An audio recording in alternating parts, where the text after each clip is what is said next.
In this video, we will break down how to create UGC video using Arcads.ai. Does AI generated UGC even perform?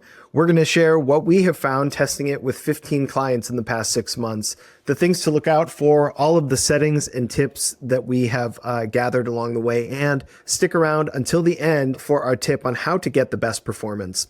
I am Matt, talking to the marketing industry's top talent through the world-class growth agency Jump 450. Today, we're speaking with my friend, Chris Ayaz, the Senior Creative Director at Jump 450. So Chris, the question that everybody is asking, does AI-generated UGC even perform? We've been trying it with a bunch of our clients. What is the data showing us? Well, yeah, 100%, Matt. The short answer, yes, for sure. AI-generated UGC and AI content has really been an incredible and an effective tool for brands looking to scale content creation. How many clients do you think you've tried it on, Chris? So I would say about a third of our clients right now. So that's like, give me a rough number. Yeah, about 15. You've played with it a lot. Yeah. Any like industries or anything like that that you can shout out where we're seeing it do particularly well? Yes, for sure. So actually for one of our longstanding B2B clients, we saw firsthand how AI-powered creative can drive efficiency and reduce costs. And even, which was cool to see, in certain cases, certain times, it outperformed traditional UGC in some cases. So, and just some numbers and some data behind that is when we did lean heavily into AI-generated UGC at one point, it became, for that specific client, about 77% of their total Facebook spend was allocated to AI UGC-driven creative specifically. Wow. Is this a client you had already tested through a bunch of other creative styles and stuff like that, obviously, and they were really open to testing things, so we try this AI? That's wild, man. So it was actually outperforming really everything else that you were running. And even just taking it a step further, Matt, just a couple more really great stats for that specific client. Yeah. Just in that first month of testing, it was towards the end of Q4, beginning of Q1, AI creative literally lowered our CPL, our cost per leads, by 12%. Compared to the previous month. And we were able to scale the output of creative assets being tested by 10x. So a lot of great things, a lot of great stats behind it. And now we're taking those learnings, we're taking these platforms and bringing it to other clients as well. That's awesome. So for people who are not familiar and are maybe thinking about trying to test, can you give us a really sort of like basic walkthrough of how does Arcads.ai work? Yeah, 100%. It's an AI-powered UGC tool that allows brands to create a bunch of things, but mostly testimonial and explainer style videos without hiring real actors. You get into the platform. Step one is basically selecting your AI actor. So you get to browse and select from a variety of AI-generated people, which is really cool. A lot of options in there. So you'll get different demos, ethnicities, ages, skin colors, what they're holding in their hand, backgrounds, a lot of different things. So then after you choose the actor, you can select even to the point of selecting different attire and locations. We've shot the same person at their desk, also outside, walking around with the same scripts. So things like that.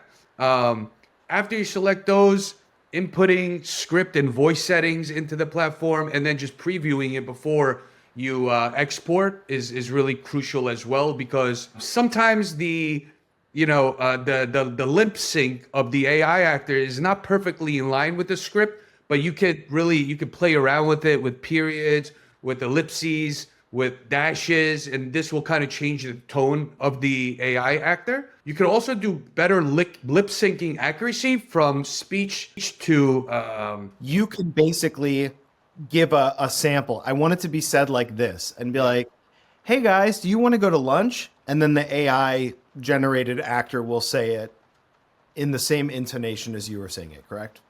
Yes, correct. Exactly. Yeah. Something that I thought was really interesting about Arcads, that these are actually real people. They're AI generated, but these are real humans who have like lended or loaned or, however they've worked this out with to use their image. The reason that is relevant to this talk is because it is not no strings attached.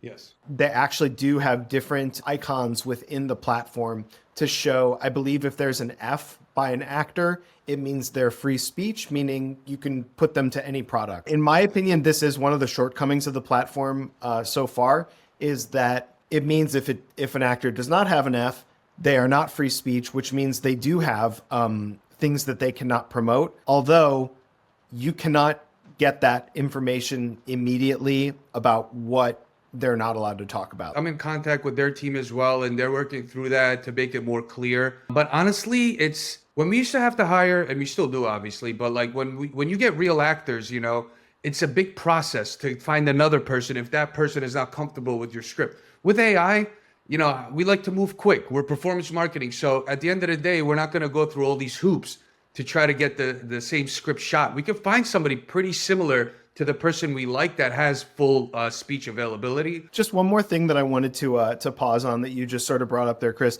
Also, because I just kind of want to make it clear, we do not work for Arcads.ai. We're a fan of something that they do, you know, but it's a review of the service. So another thing to talk about is the lip syncing that Chris, that you brought up before, because yes, if I can just use your own words against you, I believe I heard you say something like 50% of the time the lips aren't in sync. It seems substantial, right?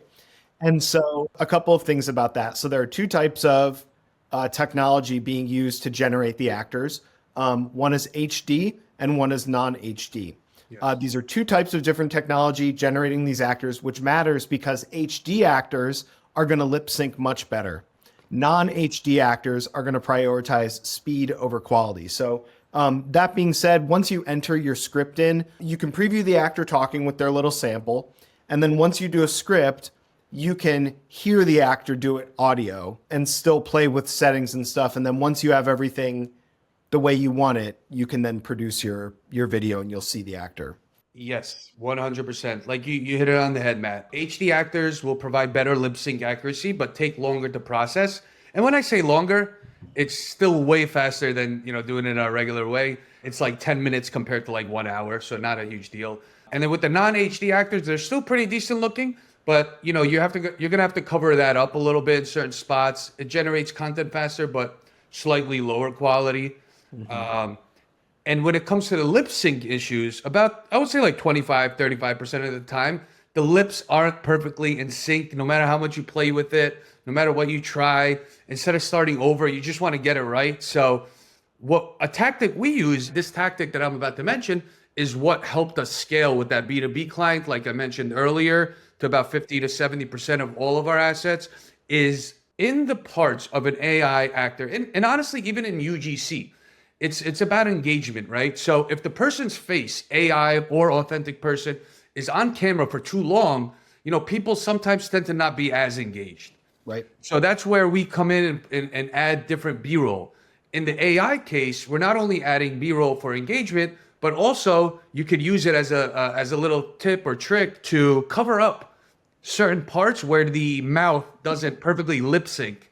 You know, because you'll get a 30-second video, a 1-minute video, and it's pretty darn good, right? But there are like little second here, little second there, where something is off and you can kind of tell. Why don't you just put some B-roll on it, cover it up, keep it more engaging? And honestly, as long as that UGC actor, AI actor, is on the opener throughout the rest of the video, you know, that voiceover stays there. So throughout the rest of the video, people are still feeling like it's an authentic UGC person speaking. So the more you cover it up with B-roll, you know, the easier it is to look more authentic. And you can actually prove it out yourself. You could test the full version, face on screen the whole time, versus the B-roll version. And a lot of times the B-roll version will win out because of that engagement factor as well. So a few different, you know, things you could do there to make it, you know, look as real as possible, make it look as effective as possible, because we're not going to be sending our clients anything unless it really, you know, is pretty darn close to perfect, you know? Yeah. Hey, Chris, did you happen to find that term that we were looking for before, the voice? Speech to speech. Speech to speech, right? Yes. So that's the tool that they use to sort of, you can say, I want the AI actor to say it like this. Exactly. One other tool that they have, I think, worth bringing up here, I don't believe we have tried this yet, but for a certain fee, you can actually put yourself on camera, right? And create like an AI version of yourself that you can use in perpetuity. Is that true? That is true. That is true. They have an option where when you sign up to one of their memberships, you get 3 custom-made avatars. So we haven't explored it too much yet, but we will try to explore. You have to get sign off from whoever will be the actual avatar. But for instance, if you find an authentic actor that's working well on the UGC side, and then they agree to become an AI, we can actually technically take their UGC footage, make them into an AI. Obviously, you need their sign off. I'll give you another example. We found that for one of our clients, older gentlemen with beards really are working, right? So now instead of finding other older gentlemen with beards to keep testing that angle that's working, now could we have a avatar that's made similar to looking to the ones that performed well, you know? So we could do things like that. You can get a little customized, but again, you know, that it's a great option, but I think that comes at like stage 2 after reviewing, because they have so many options in there and really, really good ones. But the custom one is an interesting one. You know, we're definitely going to be exploring more in the near future. And just take me into maybe some problems to look out for. Are there some things that you have found difficult to do, or, you know, besides the lip syncing, I guess? Honestly, not that many issues. The lip syncing is an issue which is constantly getting better and better.